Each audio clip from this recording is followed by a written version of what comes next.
at BBM, kung sasabihin natin na, alright, kung naniniwala ka na may bahid, di ba, o masama ang tukhang, ba't ka nakipag-alyansa sa anak ng nantutukhang?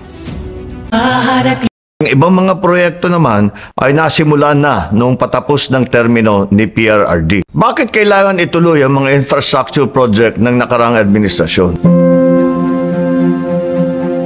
Meron tayo kung minsan na ugali dito sa Pilipinas at sa ibang lugar din na kapag nagbago ang administrasyon, ang pag-iisip ay lahat ng nakaraan na ginawa ng dating administrasyon ay tinitigil dahil sinasabi walang magandang nangyari. Ay hindi naman tama yun. Kung maganda naman ang proyekto, ba't di natin itutuloy? Hindi yan ang pag-iisip na magdadala sa atin sa isang bagong Pilipinas. Kung masusi naman ang pag-aaral at talagang may pakinabang, dapat talagang ituloy. Ang infrastruktura ay kaunlaran. Lalo na at kasama nito ay masusing pag-aaral. Sa ganitong paraan, walang masasayang na pondo dahil ang bawat proyekto ay mapapakinabangan ng mamamayan.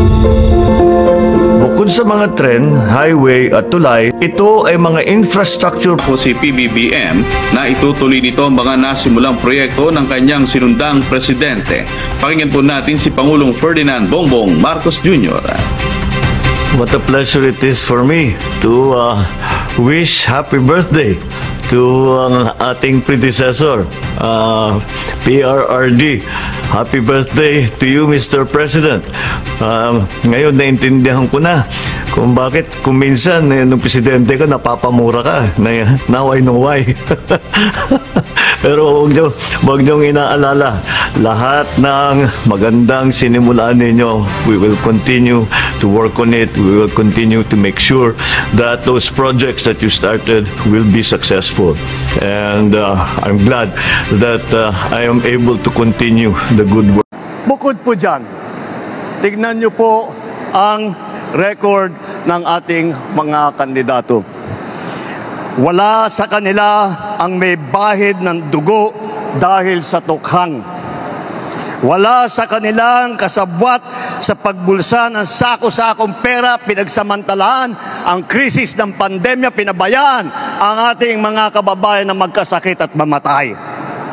Wala sa kanila ang mga pumapalakpak sa China at natutuwa pa kapag tayo ay binobomba ng tubig. Tinatamaan ang ating mga Coast Guard, hinaharang ang ating mga mangingisda, ninanakaw ang kanilang huli. At bukod pa ron ay inaagaw pa ang mga isla natin para maging bahagi ng kanilang bansa. Wala po sa kanila ang tilang sakristan ng isang bulaang propeta na nasasakdal dahil sa pagyurak sa ating kabataan at sa ating kababaihan. Wala sa kanila ang tagataguyod ng pugad ng krimen, ng sentro ng paglalapastangan ng mga kababaihan na mga pogo. Tayo ngayon ay nasa sangandaan ng ating paglalakbay bilang isang malayang bansa. Bilang isang sambayanang may dangal, may sipag at may talino.